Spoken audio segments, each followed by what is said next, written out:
Daniel's knees buckled as he sank into one of the plush chairs in the mansion's grand hall. His hands covered his face, but I could see the tremor in his shoulders, the catch in his breath. For the first time, the boy who once dismissed me as poor and insignificant was confronted with a reality he had ignored for so long.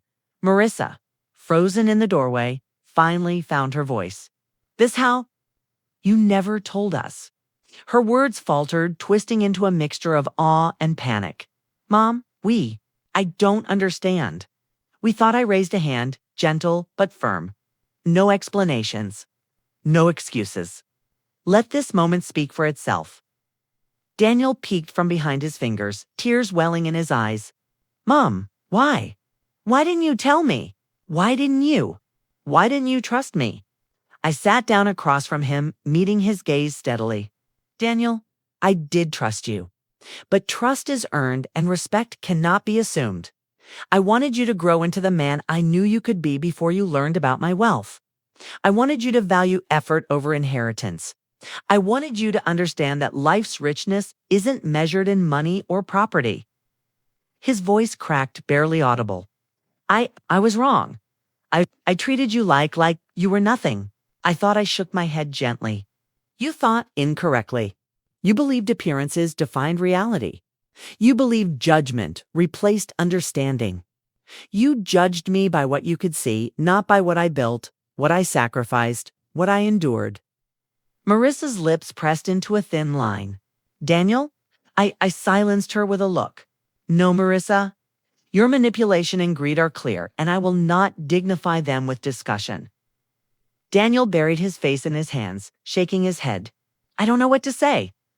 I can't believe I was so blind." You can start by listening," I said softly, "and by understanding that respect is not inherited. It is earned. And when you choose to disrespect the person who gave you life, you have already lost the chance to claim what they worked for without effort." He nodded, tears streaming down his face. I'm so sorry, Mom. I never should have." I let the apology settle. Words were not enough. What mattered was acknowledgement. And in that room, the weight of truth finally landed. Then, calmly, I reached into my bag and pulled out the updated will, sliding it across the marble counter. Daniel froze, eyes wide, as he read the details. The mansion, the investments, the majority of my assets designated not for him, not for Marissa, but for the foundation I had created to help single parents like I once was. He looked up at me, voice trembling. "Mom, you can't, I can, Daniel." And I did, because I choose peace over resentment, integrity over entitlement, and justice over blind love for someone who disrespected me. The tears in his eyes were no longer just guilt, they were grief. Grief for the relationship he had squandered. Grief for the trust he had broken. Grief for the mother he had failed to truly see.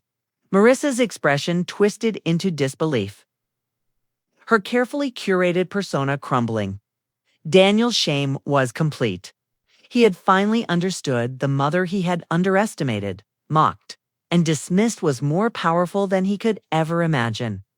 I rose from the chair, walking slowly toward the balcony that overlooked the estate. The golden light of late afternoon streamed across the polished floors, painting the room in warmth and clarity. I had given them a glimpse of truth, and it had broken them. But in that moment, I felt no triumph, no bitterness, only the quiet satisfaction of reclaiming my life, my dignity, and my story. They had finally seen me. The woman they thought they knew had become the storm they had never expected. Daniel's knees buckled as he sank into one of the plush chairs in the mansion's grand hall. His hands covered his face, but I could see the tremor in his shoulders, the catch in his breath. For the first time, the boy who once dismissed me as poor and insignificant was confronted with a reality he had ignored for so long. Marissa, frozen in the doorway, finally found her voice. "This how? You never told us." Her words faltered, twisting into a mixture of awe and panic. "Mom, I don't understand. We thought I raised a hand, gentle but firm. No explanations. No excuses. Let this moment speak for itself. Daniel peeked from behind his fingers, tears welling in his eyes. Mom, why? Why didn't you tell me? Why didn't you? Why didn't you trust me? I sat down across from him, meeting his gaze steadily. Daniel, I did trust you. But trust is earned and respect cannot be assumed. I wanted you to grow into the man I knew you could be before you learned about my wealth. I wanted you to value effort over inheritance. I wanted you to understand that life's richness isn't measured in money or property. His voice cracked, barely audible. I was wrong. I treated you like you were nothing. I thought. I shook my head gently. You thought incorrectly. You believed appearances defined reality.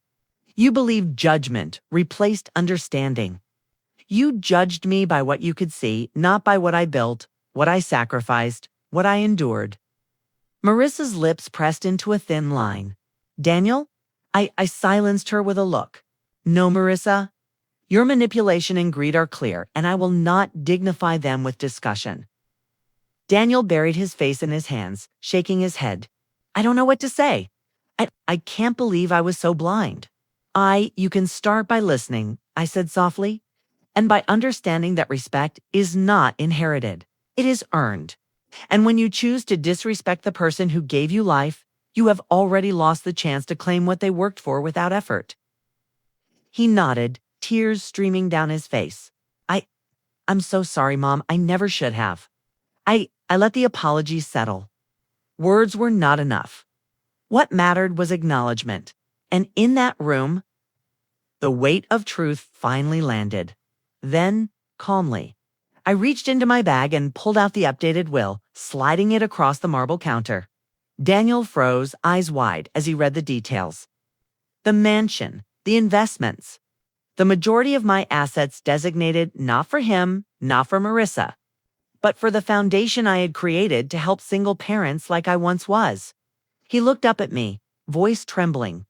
Mom, you can't, I can, Daniel. And I did, because I choose peace over resentment, integrity over entitlement, and justice over blind love for someone who disrespected me. The tears in his eyes were no longer just guilt, they were grief. Grief for the relationship he had squandered. Grief for the trust he had broken. Grief for the mother he had failed to truly see. Marissa's expression twisted into disbelief. Her carefully curated persona crumbling. Daniel's shame was complete. He had finally understood the mother he had underestimated, mocked, and dismissed was more powerful than he could ever imagine. I rose from the chair, walking slowly toward the balcony that overlooked the estate. The golden light of late afternoon streamed across the polished floors, painting the room in warmth and clarity. I had given them a glimpse of truth, and it had broken them. But in that moment, I felt no triumph, no bitterness, only the quiet satisfaction of reclaiming my life, my dignity, and my story. They had finally seen me. The woman they thought they knew had become the storm they had never expected. The betrayal that afternoon lingered long after Daniel and Marissa left. I sat alone in my living room, the silence heavy around me, and thought about what I had just endured. It wasn't just disrespect. It wasn't just judgment. It was greed. Pure, unfiltered greed, and I had finally seen it with my own eyes. A week later, that truth became impossible to ignore. I had gone to the grocery store early in the morning when I overheard them at the cafe across the street. Daniel, leaning back in his chair, voice low but full of arrogance, spoke as if I wasn't even there. Honestly, Marissa, my mom doesn't have much. She's been living like this for decades. We'll get nothing substantial from her. She's just a poor old woman. Marissa laughed, a sharp rehearsed sound that made my stomach twist. Exactly. She's holding on to her little house and those outdated possessions, but let's be honest, what does it really matter? She doesn't contribute to our future, Daniel. She's barely relevant. I froze mid-step, my fingers tightening around the handle of my shopping bag. They weren't whispering. They were confident, careless, certain that I wasn't listening. And yet every word pierced me like a dagger. Every syllable confirmed a reality I had dreaded but secretly expected. My son and his wife had no respect for me, no gratitude for my years of sacrifice, and no understanding of the life I had built quietly. Far away from their knowledge, by the time they left the cafe, I felt a cold clarity settle over me. This wasn't about modesty or appearances anymore. This was about entitlement. And the people who should have loved me unconditionally, my son and his wife, had allowed greed to eclipse all sense of family, loyalty, and decency. I returned home that day and sat at my dining table, staring at the papers I had kept tucked away for years, investment statements, property deeds, and other documents that proved what I had quietly accomplished. I had never flaunted these things because I wanted Daniel to grow up with humility, not entitlement. I wanted him to value effort, not inheritance. But now I understood that my silence had been misinterpreted as weakness, my generosity as poverty, my discretion as emptiness. And so I made a decision. I would no longer exist in the shadows of their assumptions. If Daniel believed I was broke, I would not correct him. I would let him and Marissa assume what they wanted. But I would also prepare to reveal my truth on my own terms. Prepare to show them the life they thought they could inherit effortlessly. Prepare to reclaim control. The following days were a flurry of quiet planning. I visited my attorney, updating my will, adding contingencies, and ensuring that my estate would never fall into the hands of those who had already shown they valued nothing but money. I consulted with my financial advisor, verifying every detail of my investments, making sure the mansion, my land, and everything I had worked for were secure. And most importantly, I decided to be patient, to wait to allow them to believe what they wanted, that their mother was powerless, modest, and easily overlooked. Their ignorance would be their undoing. The irony was intoxicating. They thought they had the upper hand. They thought I was helpless. But soon, very soon, they would see the truth, because I had hidden a life from them, life built on years of sacrifice, foresight, and quiet brilliance. And when they finally discovered it, the shock, the regret, and the tears would be theirs, not mine. That night, as I sat in my favorite chair, I allowed myself a small, private smile. The game had changed. And for the first time in a long time, I felt a thrill of control, of empowerment, and of justice that was mine to wield. Daniel and Marissa didn't know it yet, but the mother they thought was fragile, poor, and inconsequential was about to become the storm they had never expected. It was a week later when I finally sent the invitation. I didn't phrase it as a warning. I didn't hint at what they were about to see. I simply asked Daniel and Marissa to help me sort through some things at a property I needed to check on. Daniel, ever dutiful, hesitated only briefly. Marissa, as expected, rolled her eyes and muttered about wasting a morning. But eventually, they agreed. I watched from the window as they drove up, the tires crunching against my driveway. Their complaints and sarcastic comments filled the air, each one a confirmation of everything I already knew. They had no respect, no gratitude, and no sense of the life I had built quietly in their ignorance. When they reached the gates of the mansion, Daniel paused. He frowned. "This is it?" he asked. His voice carried the same disbelief I would later see mirrored in his eyes. "Yes," I said calmly, keeping my tone steady as if this were just another ordinary day. "This is where I've been." Marissa's jaw dropped. Her carefully curated expression of superiority faltered, replaced by something close to panic. She glanced around the estate, taking in the sprawling lawns, the ivy-wrapped columns, and the circular driveway with the fountain at its center. "Wait, this can't be yours," she whispered. "It is," I replied simply. Daniel stepped forward, still in shock. "Mom, I don't understand. How? When? Why?" I didn't answer immediately. I let them take it in. Let the silence stretch. Let them feel the weight of the years they had ignored and dismissed. This mansion, these grounds, every detail was a testament to decades of planning, sacrifice, and foresight everything they had never recognized as we walked through the grand entrance. The polished floors gleaming beneath our feet. I could see the disbelief in Daniel's eyes deepen. Marissa, meanwhile, was silent. Earlier arrogance replaced by a mixture of awe and fear. I led them into the main hall, my voice calm but deliberate. This is mine. Every brick, every beam, every piece of furniture. I have worked for it quietly, without fanfare, without you knowing. I did not share it because I wanted you to grow up understanding that life isn't about wealth. It's about effort, integrity, and respect. Daniel's knees nearly buckled. He stared at me, tears threatening to spill. Mom, I thought you were. Struggling. His voice cracked, words failing him. Marissa's face shifted from shock to desperation. Daniel, we have to explain. But I stopped her with a quiet gesture. No, let this sink in. You assumed, you judged, you disrespected. And now you see what you didn't think was possible. The silence stretched for several long moments. The mansion seemed to echo with the invisible weight of my decades of hidden life. Every wall, every window, every room whispered the truth they had refused to acknowledge. I had been stronger, wiser, and far more resourceful than they could ever imagine. Finally, Daniel sank into a chair, his hands covering his face. Marissa stood stiffly, unsure how to respond. For the first time, they were the ones vulnerable. Exposed and powerless while I, the mother they had once dismissed, held all the power that day.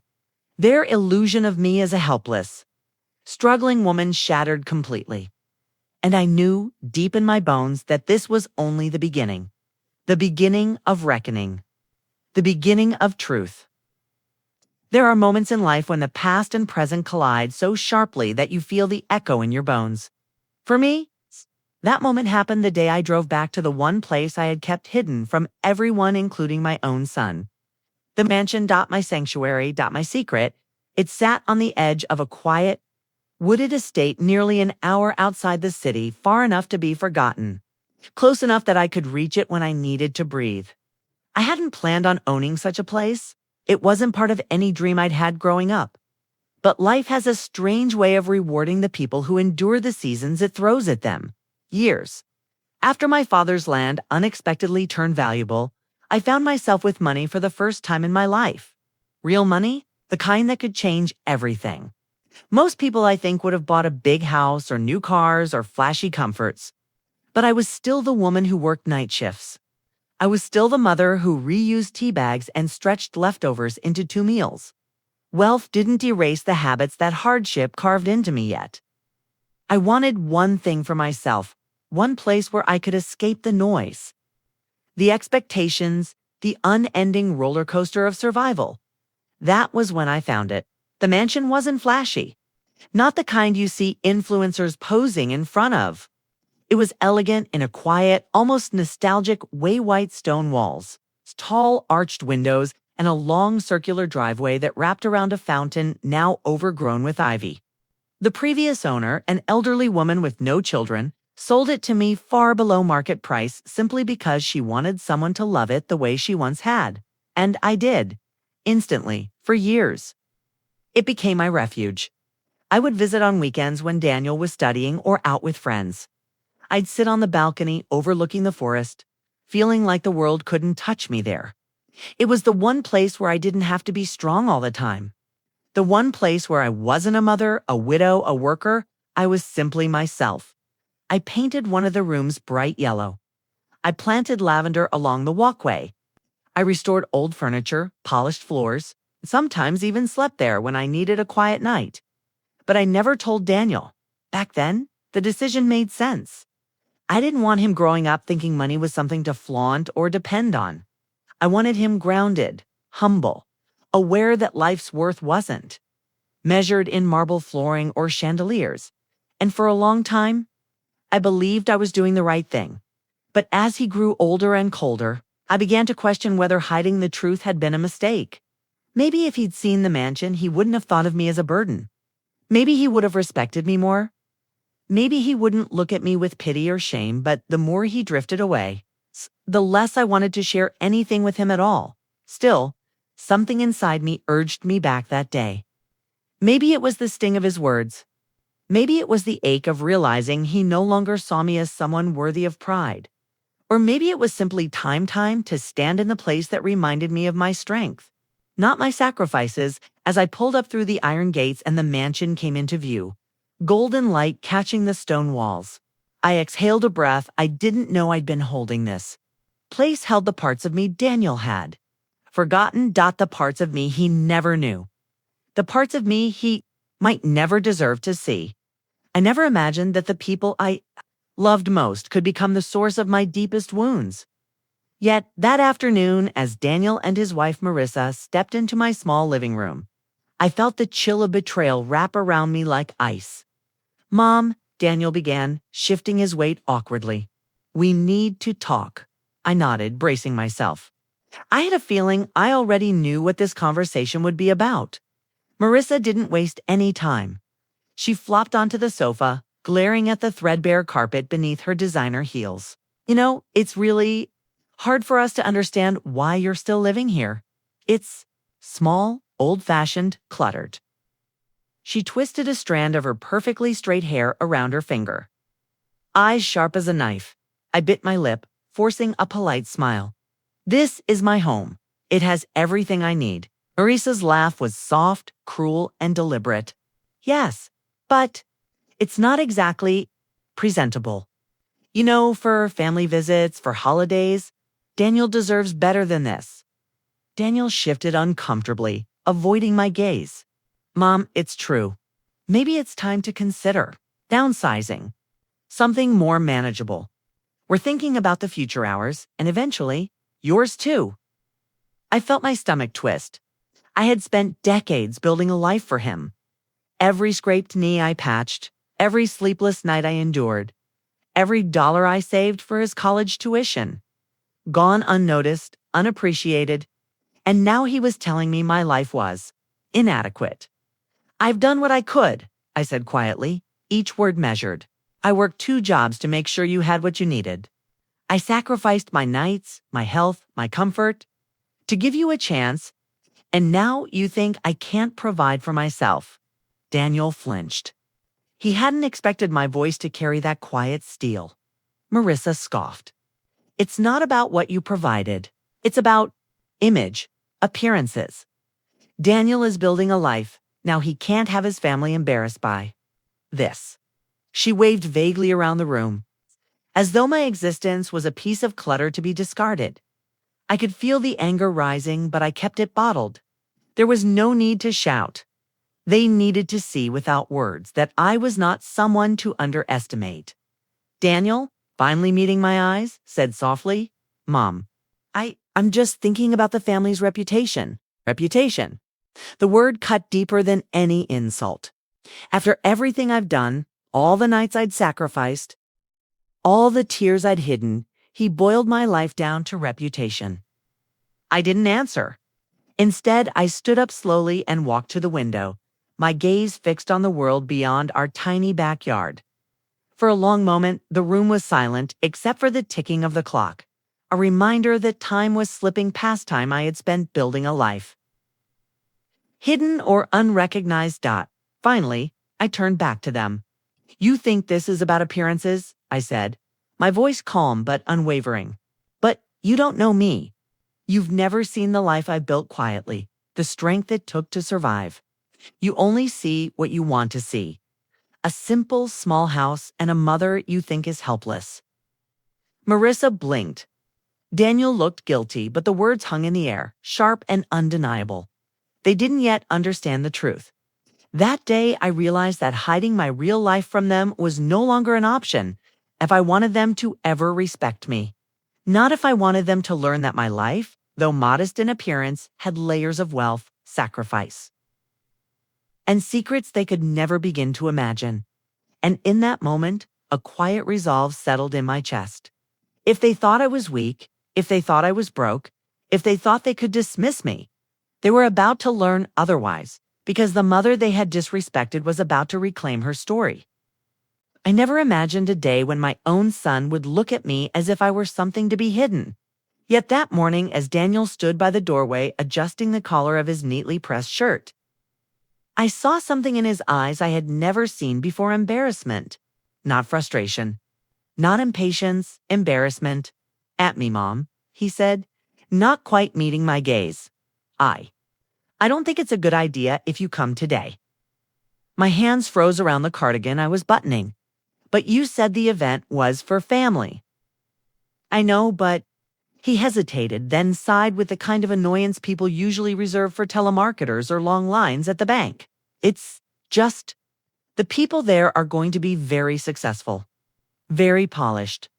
And I don't want anyone making assumptions about us." Assumptions, I repeated, even though I already knew exactly what he meant. He gestured vaguely at my simple blouse, my worn shoes, the modest living room behind me. "Mom, you look like you're struggling. I don't want them pitying me, or judging me, or thinking I can't provide for my family." My throat tightened. Daniel wasn't cruel by nature. That's what made his words cut so deeply. They weren't meant as an attack. That was what hurt the most. He genuinely believed I would embarrass him simply by existing beside him. I took a slow breath. "Daniel, I didn't know you felt this way." He shifted uncomfortably. "I'm just being honest. Mom, you've worked hard your whole life. But people see the worn clothes, the old car, the small house. It sends a message. I don't want that message today." There it was. Plain, brutal, unfiltered. I nodded because that was all I could do. When your child tells you that your presence is an inconvenience, words don't rise, they shatter. "Of course," I whispered. "I understand." Relief washed over his face far too quickly. "Thank you. I knew you'd get it." He kissed my cheek with the kind of distracted affection you give a relative you barely know, then grabbed his keys. "I'll bring pictures," he added as he walked out the door. Pictures, as if that was the same as being there when the door closed behind him.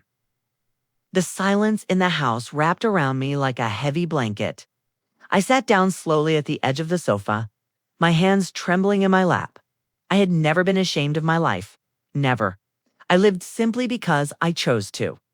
Because humility was the one value I wanted to preserve in a world obsessed with appearances. But Daniel didn't see simplicity. He saw lack. He saw limitation. He saw a version of his mother that didn't match the image he wanted to project. And it pierced me in a way that years of hardship never could. I stared at the framed pictures on the shelf. Daniel at 10, grinning proudly after winning his first spelling bee. Daniel at 16, hugging me after high school orientation. Daniel at 21, holding his diploma, his eyes shining with the same ambition he now used as a weapon against me. Where had that boy gone? The kettle whistled in the kitchen, but I didn't get up. I wasn't thirsty. I wasn't hungry. I just felt hollow. I leaned back and closed my eyes. Daniel thought I was broke. He thought the faded cardigan I wore was because I couldn't afford a new one. He thought the small house, the old car, the modest life were signs of failure. If only he knew. If only he had asked instead of assumed. If only he had judged me by my heart instead of my bank account. But he didn't know, because I had hidden the truth so carefully, so completely, that even my own son believed the lie of my simplicity. I opened my eyes again and looked around my little living room walls filled with memories. Floors worn by decades of footsteps. I loved this home. It held my life, my growth, my story. But it wasn't the whole story. Not by a long shot. Daniel had no idea who his mother really was. No idea what I owned. No idea what I had built. And as he drove away that morning, completely unaware of the truth, I felt something shift inside me. Not anger. Not revenge. Clarity. If he was ashamed of the life he thought I lived, then he wasn't ready for the life I had kept hidden. Not yet. But soon. I wasn't always the quiet, modest woman people saw today. There was a time when I was fierce, relentless, unstoppable, because I had to be. Life didn't give me choices. It gave me a son to raise, and a world that didn't care how hard I worked to do it. When Daniel was 5, his father passed away after a sudden heart attack. One morning I was making breakfast, and by evening I was a widow staring at a future I never prepared for. I remember sitting on the bathroom floor that night, holding a towel to my mouth so Daniel wouldn't hear me cry. I couldn't fall apart, not then, not ever. A child doesn't need a broken parent.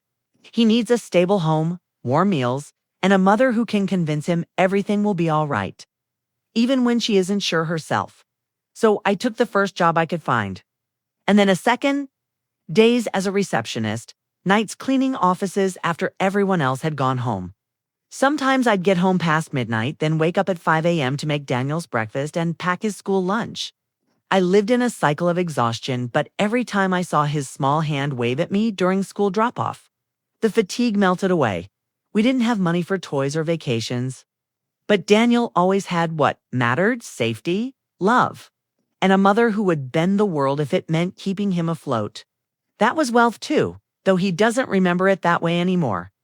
Years passed in a blur of double shifts, late nights, and missed meals. But slowly, painfully, I crawled out of the hole life had pushed me into. I saved, I budgeted, I learned, and somewhere along the way, I became smarter with money than I ever intended to be. What Daniel doesn't know even now is that my father left me a small piece of land years ago.